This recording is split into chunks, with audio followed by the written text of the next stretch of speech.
Hey brothers and sisters, welcome back to the Behaviour Revolution Scriptures, where we are making straight Yahusha's instructions, making straight his word, because his word is amazing.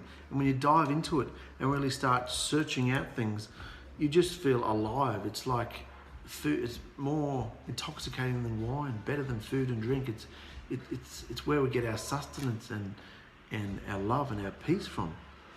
So we're going to continue, brothers and sisters. We finished our last couple of videos talking about Noach and Noach's direct descendants, his sons. 2 of them were blessed and 1 of them were cursed.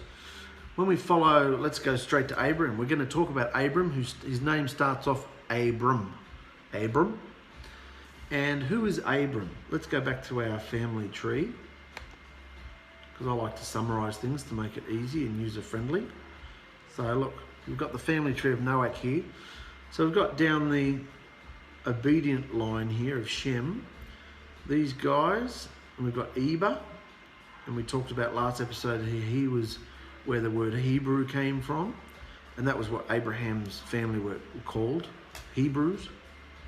We don't know why it was taken from this guy's name. We don't know what was so special about Eber. If I find out, I'll let you know, but I don't know what was special about him. But anyway, keep following this down here. Sarag to Nahor. Remember, Nahor was Abraham's grandfather, and Terah was his father. And by this stage, they were all pagan worshippers. They were all worshipping idols.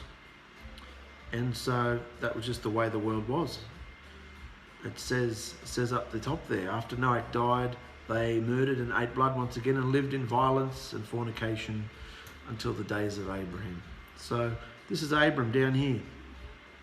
Abram had a brother Haran and a brother Nahor. So let's go to the text about Abram, because this is a whole big section. It's going to take multiple videos about Abram and how the covenant was made another step forward. Because remember, the restoration of the covenant back to the Garden of Eden, back to loving relationship in the covenant home was the whole goal. And it can only come through a pure bloodline and through Mashiach Yahusha getting involved as well. So let's talk about Abram. 8 generations passed through Noach's son Shem. Then Terach, his descendant, had 3 sons, Abram, Nahor, and Haran. Haran had a son named Lot and a daughter named Milcah. Then he died. So Haran, Abram's brother, died. Nahor married his brother Haran's daughter Milcah, and Abram married a woman named Sarai, which means quarrelsome, which is very true when we read on. And she was unable to have children. She was barren. Terach, a pagan, moved his family from the valley of and travelled just over 1,000 kilometres to Haran. Old versions say Haran, but it's actually Karan, on the way to the land of Canaan, where they settled before his death at 205 years old. So that's what his father did. Terach moved his whole family from the valley of and travelled just over 1,000 kilometres on foot, and camels, donkeys, whatever they had, 1,000 kilometres. Then, here we go. After many generations had disregarded the Creator, Yahusha came and spoke to Abram. I want you to move away from this land of your father's house, and I'll show you a better place. For I'm going to bless you incredibly, make you a mighty nation of people, and your name will be famous. I will put my protection all around you, showing favour to those who treat you kindly and punishing those who curse you. For through you, my son, all the nations of the earth will prosper and multiply. What an amazing thing to hear from Yahusha. He heard this from Yahusha. And he was obviously affected, because at the age of 75, he was 75 years old. Abraham gathered his household and flocks and possessions, and by belief left as Yahusha instructed, taking his nephew Lot and his family also. So he heard this and he believed the word and just moved. His whole family. and his nephew's family too. They moved. He didn't have the ruach. He didn't have Yahusha inside him. He heard the audible voice and went, yep, I believe you, I'm going. And did what he was told. This was the thing about Abram. He had amazing belief. He stepped out and did things in belief. Just like Noah did. Spent 100 years building a boat. And I'm sure everybody around him was mocking the hell out of him. We've never seen rain before and you're building a stupid boat. Abram did the same thing. Stepped out and moved. And you never did that back in this time. You got bigger and bigger and your clans sort of went from the same spot. You didn't just move, migrate to a whole nother, almost another land. So by belief, he moved. Arriving in the land of Canaan, Abram settled in Shechem, which means strength, at the time when the Canaanites were still in the land. Canaanites. This was the cursed line of Ham, remember? The Canaanites. Some of them went into the Egypt area and some of them went into Canaan. So this was when the time of the Canaanites were still in the land. And Yahusha appeared to Abram again, saying, I'm giving all this land to you and your descendants. And Abram was so moved with gratefulness and awe of Yahusha's promises that he pitched their tents there and built a small platform out of stones, an altar, calling on the name of Yahuwah and sacrificing animals in his mighty name. Not the barbarian, the conqueror. Great wars broke out, and this goes on for a big time. I've summarised it to make it make sense. Great wars broke out between the kingdoms that surrounded Abram and Lot in those days. 4 kings went to battle against 5 in the valley of Siddim, and both Sodom and Gomorrah were conquered and taken captive by the other savage nations. But a small few men escaped and ran for the mountains. A small few escaped and ran for the mountains, not just men. Lot and his family were taken prisoner during the battle. But one of the men who had escaped to the mountains, who lived close by to Abram and had a mutual respect with him, ran to Abram the Hebrew, because he was known as Abram the Hebrew, probably because of his descendant, whose name was Eba, which is Hebrew. So he ran to Abram and told him that his nephew had been captured. When Abram heard this, he geared up, arming his 318 trained servants, and headed out in grand pursuit. Another interesting question, which I didn't include in this because I thought it was a bit spooky and weird, but I'll tell you. A lot of commentaries suggest that when you look at the gematria and all that spooky, weird stuff about numbers, all the scriptures form mathematical numbers, and I mean, whether you accept that or not is, who gives a rat's really, but when you look at the 318 gematria, it had everything to do with Abram's chief servant Eleazar. Remember the guy he sent out to find him a son one day? Put his hand on his nuts and made him promise to find him a son. Apparently that was the number that represented Eleazar. So many people believe that instead of arming 318 trained servants, this one man, Abram and his superpowered servant, went out and slaughtered all these men. I don't choose to believe that myself, but it's an interesting concept that Eleazar was a superpowered. He was given supernatural strength to win the battle, which is not, we see that happen through the wilderness all the time, supernatural strength assisting Yisrael. But I'd rather go with the fact that Scripture says he armed 318 servants, and we know he had that many servants, stacks more. So he formed his little army who were trained and ready to go, and they head out. Interesting to talk about these weird interpretations sometimes. Abram and his servants divided and conquered the enemy camp by night, attacking them as far as Damascus, rescuing many people, including Lot and his family, and all of their possessions too.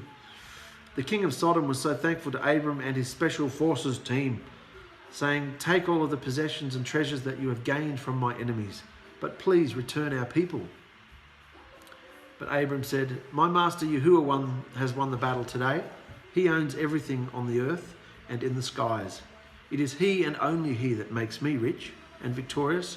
No one else So I only require what my servants have eaten on the journey, and that is enough reward for me. He didn't want anybody to say that it was because of me that Abraham was rich, because he relied wholly and solely on Yahusha. He says that my master Yahuwah has won the battle today, not me. He owns everything on the earth and in the skies, and it is he and only he that makes me rich and victorious. No one else. But I'll just take a bit of food because, you know, we got to eat, man. Then we come to a very interesting section about this dude called Melchizedek. And I've made it simple. I mean, it's taken people hundreds of years to work out who Melchizedek was. Who was it? Was it Epiphany? Was it an angel? Was it this? Was it that person? Was it Michael the angel? Oh, there's so many weird theories. But when you read what the epistles say, when the Gospels and the New Testament covenant writing, when you read them, it pretty much makes it clear who this being was. So just for the sake of user friendliness, I've added it all in, changed it all around and made it readable. So Abram was still coming back from their victory, their battle. And while they were traveling home from battle, Yahusha actually appeared to Abram as a man. Yahusha the Son is the appearance of Yahuwah the Father in physical human form, and he introduced himself to Abram as Melchizedek, King of Shalem. Peace. I'll make a little note here too, if you haven't watched the earlier videos and read the foreword, that I'm using the word Yahusha all through these scriptures when referring in the narrative. Yahusha did this, and Yahusha spoke to Abram, and Yahusha appeared to Abram. The only time I'm using the word Yahuwah is when someone is speaking, because obviously they only knew the name Yahuwah at that point. But I'm going to refer to him as Yahusha because that's who he was. And I want you to understand, I want people to understand that it's not 1, 2, 3, 4, 5, 6, 100 people in the deity head. No, there were a father and a son, and they were one. And there's many scriptures that say that. I am one. So when you're talking about Yahuwah, you're talking about Yahusha. You're talking about Yahusha, you're talking about the Yahuwah. The Father and the Son are one. The Son is the physical manifestation of the Father. And because he appeared in physical human form, was he flesh and blood? Who knows? When Yahusha was born as flesh and blood through the virgin birth, he took on flesh in physical form. And so he became a man, he appeared, he took on flesh for our deliverance. So we've got Yahuwah is our deliverance. That's what the name Yahusha means. So we're not being sacrilegious by not using the name Yahuwah, because when we use the name Yahusha, we are using the name Yahuwah. Does that make sense? We are using the name Yahuwah plus deliverance. So we're not casting the name of Yahuwah to ruin, because we are using the name. When you use the name Yahusha, you are using the name Yahuwah plus what he's doing, delivering. So I've used the name Yahusha here because we know it was Yahusha. Melchizedek was Yahusha. Yahusha the Son is the appearance of Yahuwah the Father in physical human form. So even if it just appeared as a man, later on he appeared to, remember he wrestled with Yaakov, Jacob. Remember he wrestled with him.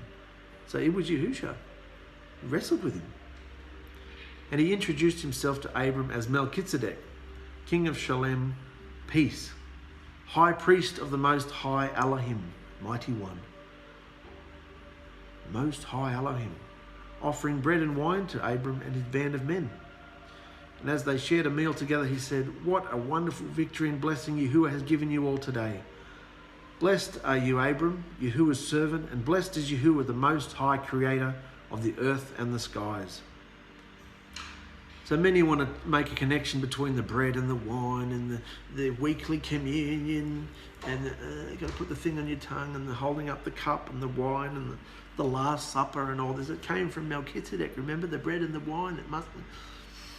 That's not why. That's not at all what this is about.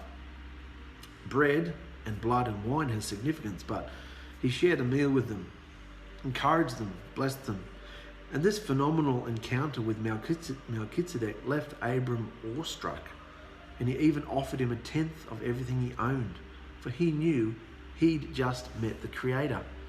The significance of this is there's no one else on the earth at this time as not really a mediator at this point because he hadn't received a covenant yet, but there's no one else hearing from Yahusha on the earth at this point.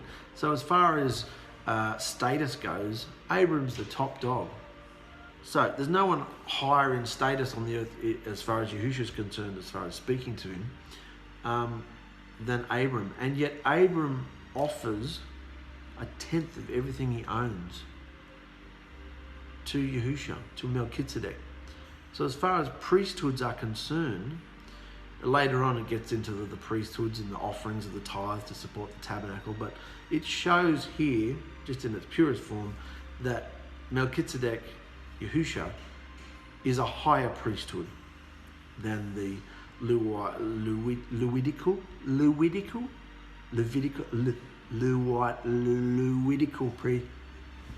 priesthood is lower than Yahusha's priesthood, which of course is us today, kings and priests of the nations. That's Yisrael, but that's another topic. So that's an interesting thing here. This is the only time until the priesthood shows up after the Exodus that we're talking about tithes. The tithe is 1/10 of everything. You know, that's how awestruck he was. This rich man, he was rich. He was richer than half the kings. Offered 1/10 of everything he owned to Melchizedek because he knew he'd met the Creator. That's the thing I want you to understand. He knew he'd met Yahusha. Some form of him anyway, because human being can't look upon the Creator. So where are we at? 32 minutes. We can go into this. Let's go into the covenant, because this is the whole thrust of introducing us to Abram. Yahusha made a covenant with Abram and took great strides in moving this covenant forward. This covenant that he had, covenant agreement of instructions he had with Adam and 𝗂𝗏, broken. Then he reformed another covenant with Noach, and now he's raising another covenant and the same covenant. He's lifting up the covenant again with Abram, because no one on the earth knew about it. They'd all forgotten. They're all lawless again. So he's raising up the covenant once more. And it's very fascinating what he does with his covenant. So after they all returned home, Yahusha appeared to Abram again. Appeared to him, this time in a vision, saying, "It's okay, Abram, don't fear me." Because imagine, he's just seen a ghost, an epiphany of somebody. He's seeing a vision. "Don't worry, mate, it's okay, it's just me. I am your protector and shield, and your inheritance from me is going to be amazing." So we know this is Yahusha here as well, because Yahusha is our protector and our shield. But Abram said, "My master, what's the point of being so blessed if I have no children to give it to, and my only heir is Eliezer, my servant?" Eliezer? Let's call him Eliezer. Yeah. So he's basically saying, and this shows us the mindset back then of being blessed. He had all this inheritance, more than most of the kings surrounding him, but he had no land, but a promise for land, and he had no son. And that was the most, above the land, above the kingdom, a man's son, a man's family was the highest of possessions. And that also came down to his wife as well. That's why she felt like crap, because she couldn't provide. She was barren, and that was the main purpose, role for the women back then, was to provide, particularly a firstborn son for her husband.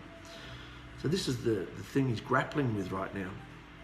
Yahusha's going on about being blessed, and it's amazing. I'll be your shield and protector. Your inheritance is going to be amazing. Abram's like, what's the point of all this blessing, Father, if I've got no son? I've got no one to give it to.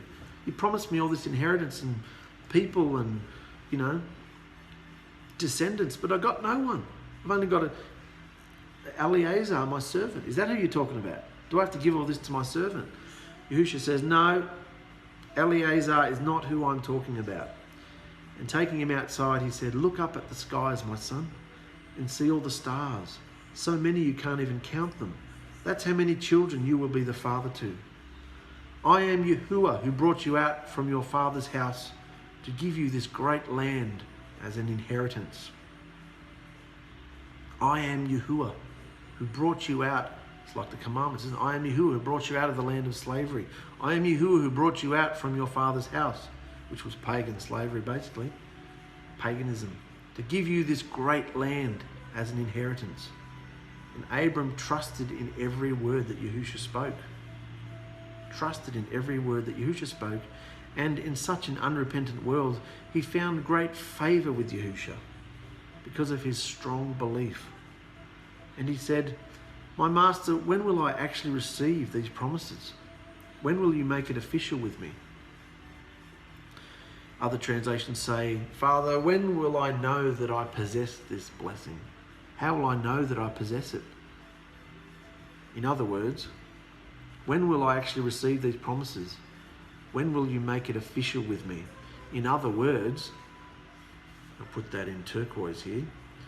When will you make an official blood covenant promise with me? Because once you had that, it was like signing on the dotted line. You had a piece of paper, we have a piece of paper, stating, or like the deed to a house.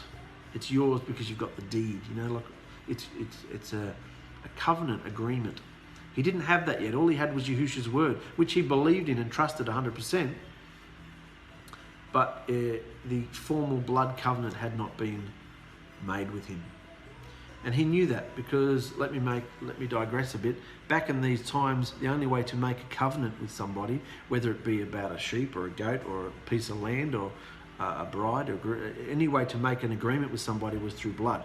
Today we have contracts drawn up and we sign our signature, which is like our seal of approval, our signature. Back then it was all about blood. So they'd have to sacrifice an animal and they would cut the animal up, and both parties, both people making an agreement, would walk between. There'd be a channel, they'd walk between the cut up animals, and they'd obviously get a bit of blood on them, and that was a blood covenant. It's like, remember, making a blood oath with somebody, cut the blood, cut their wrist. That's why in those Robin Hood movies they slice his hand with it. "I swear it on my own blood, I'll avenge my father." You know, it's a blood on my blood. There's a significance of the blood. So this is the blood covenant. So in Abram's mind, as much as he's believing in Yahusha, he says to him, "When are you going to make this official? When are you going to make a covenant with me?" That's what he's saying. So Yahusha says, "Okay, mate, go and get me a cow, young cow, goat, sheep, dove, and pigeon, please." And Abram spent the whole day doing so, cutting all, except the birds, down the middle, and he placed each half of the animal right opposite the other half on the ground, creating a small channel between them to walk through, which was covered with animal blood. Obviously, there's blood gushing out of all the animals. And this was setting the scene for how Abram knew an official blood covenant promise was to be made. So this wouldn't have been weird to him. Like, what have I got to cut all these animals up for? No, he knew the minute Yahusha said, "Go and gather these animals," he's like, "I'm getting a covenant, I'm getting a covenant." So let's go down to the picture here. This makes it a bit more visual for you. Animals cut in half with a channel of blood running between them. So you've got Father Abram up there, and you've got the doves, you've got two doves there, and you've got the animals that are cut in half either side and the blood running through them.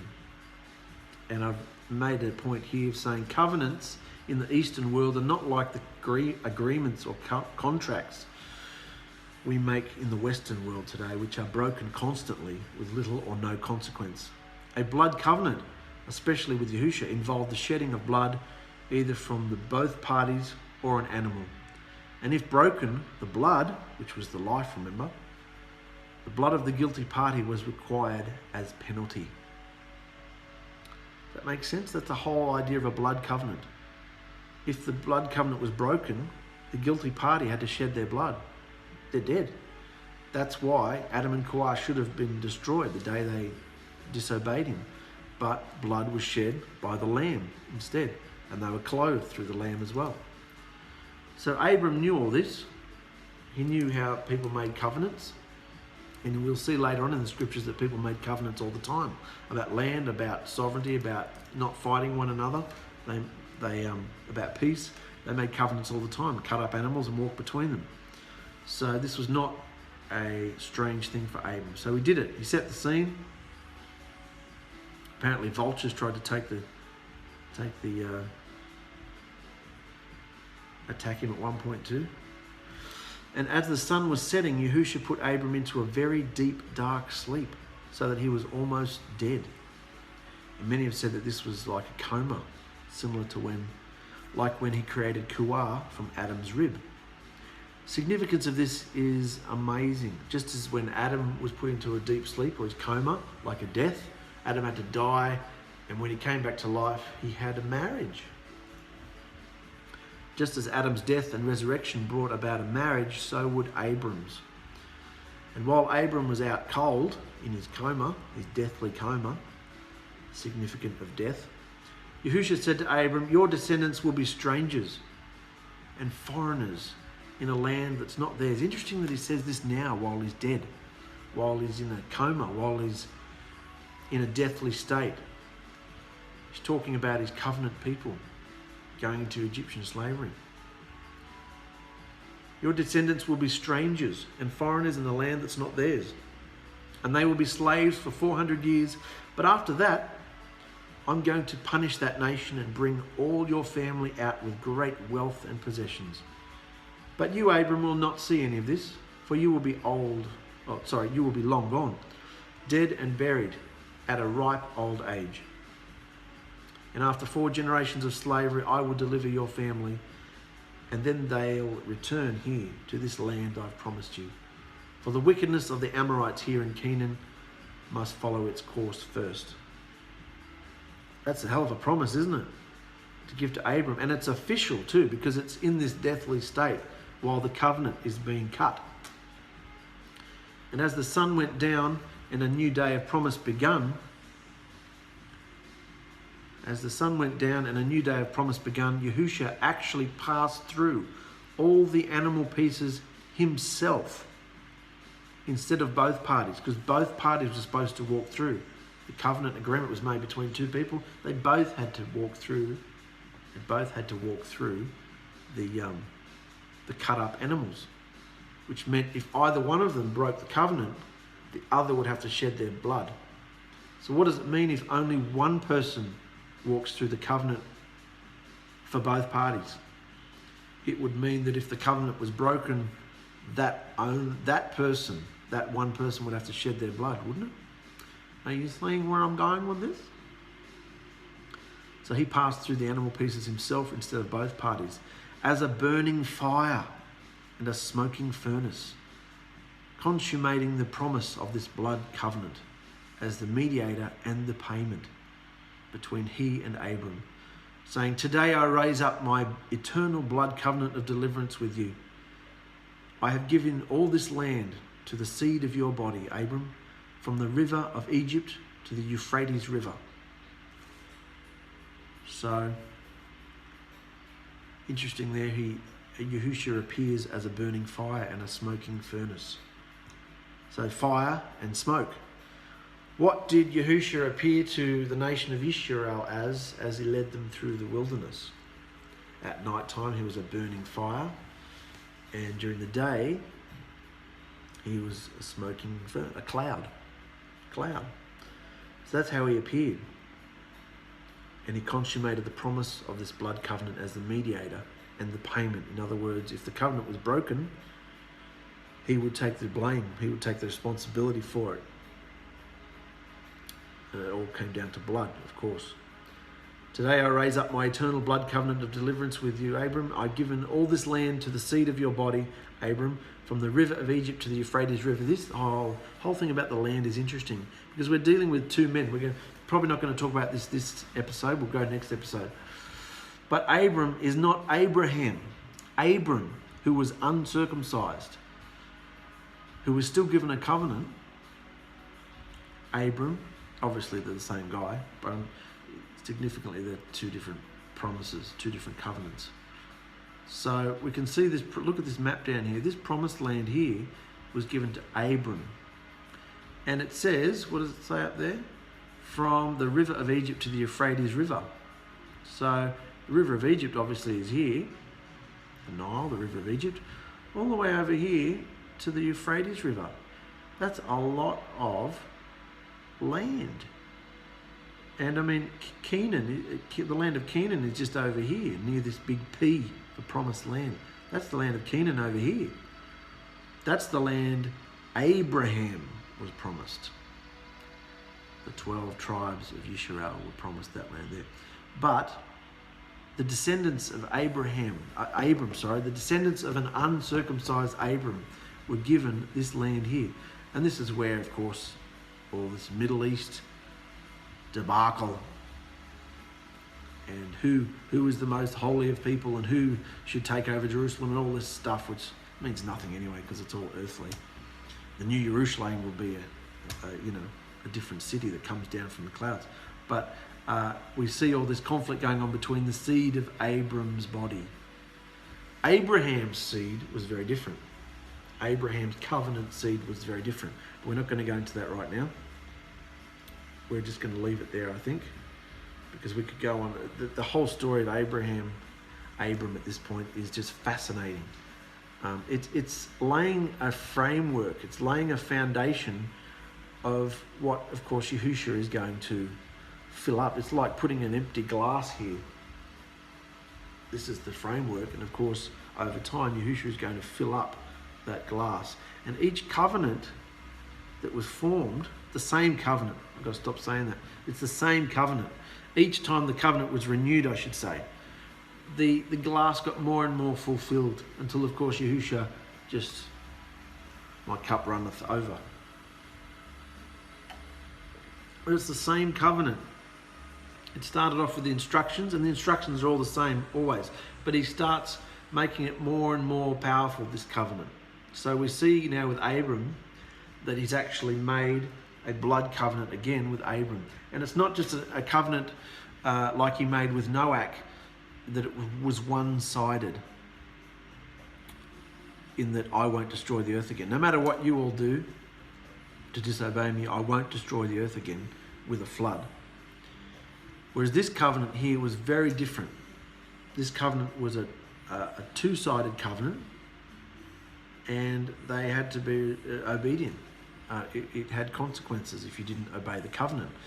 But as we saw, the consequences would fall on the person who cut the covenant, who walked between the pieces, which was Yahusha himself, appearing as a smoking furnace and a fire.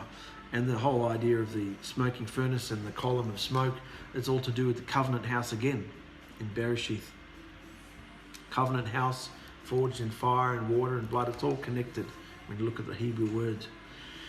So we're going to go more into, I've written down here, interestingly, Yahusha gave Abram this promised land outlined here, but to Abraham, he only gave the land of Canaan, which was later divided between the 12 tribes of Yisrael. But we're kind of getting ahead of ourselves here. This is just laying a pattern, and that's why I'm going into this and harping on it a bit about the eternal blood covenant, because it's laying down a pattern which still lives and is alive today. The eternal blood covenant of deliverance is alive and well today because Yahusha is alive. Yahusha lives outside of time. He can be in the past, the present, and the future all at the same time. So time is not a factor to him. Time is just something that he's seeing through, like a stopwatch going. And when it's finished, he's got something else planned.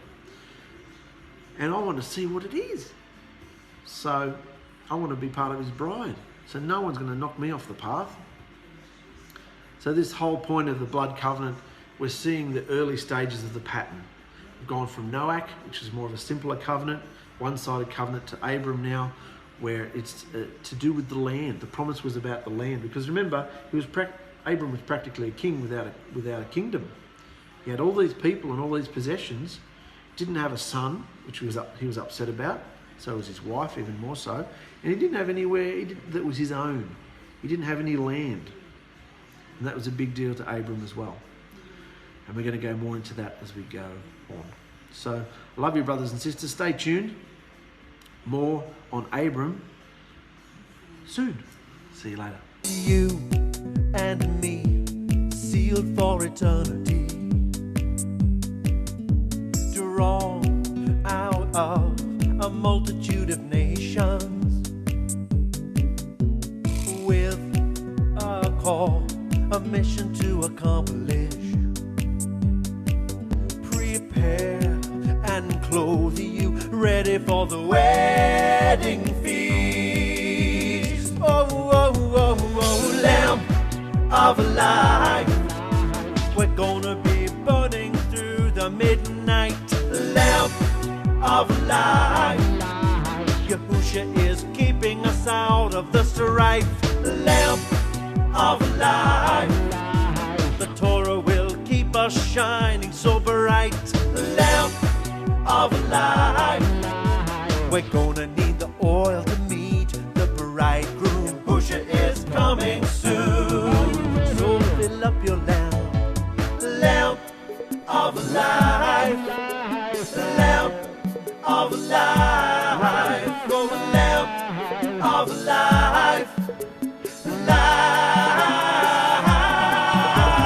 lamp of life, we're gonna be burning through the midnight. Oh, lamp of life, Yahusha is keeping us out of the strife. Oh, lamp of life, the Torah will keep us shining so bright. Oh, lamp of life, we're gonna need the oil to meet the bridegroom. Yahusha is coming soon. Oh, oh, lamp of life, we're gonna be burning through the midnight. Oh, lamp of life, Yahusha is keeping us out of the strife. Oh, lamp of life, the Torah will keep us shining so bright. Lamp of life, we're gonna need the oil to meet the bridegroom. Yahusha is coming soon. Oh, lamp of life, we're gonna be burning through the midnight. Lamp of life, Yahusha is keeping us out of the strife. Lamp of life, the Torah will keep us shining so bright. Lamp of life, we're gonna need the oil to meet the bridegroom. Yahusha is coming soon. Oh, lamp of life, we're gonna be burning through the midnight. Lamp of life, Yahusha is keeping us out of the strife. Oh, lamp of life,